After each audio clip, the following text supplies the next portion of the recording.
Welcome to Samba Samba. Enjoy the video. You start by confirming prerequisites. Your Android runs 8, 0 or later, and the microphone works. Next, open the Google app and install voice access if not already present. You grant microphone and accessibility permissions when prompted. This is essential so Android can receive commands and control UI elements.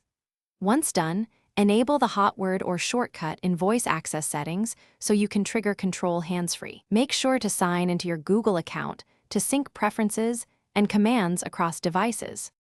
You now configure voice access behavior. Open settings and choose the hot word or a shortcut gesture.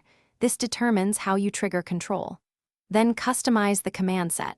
Add frequently used phrases and adjust recognition sensitivity to reduce false positives.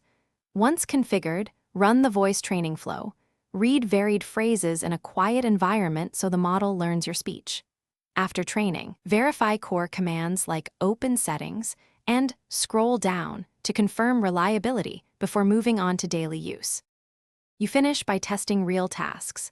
Launch apps, dictate messages, navigate menus, and fill forms using voice only.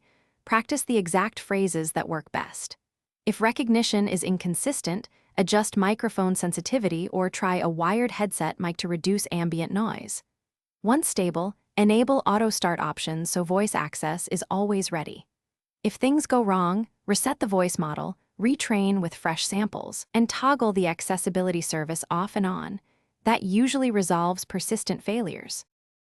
Thanks for watching. Consider subscribing if we helped you.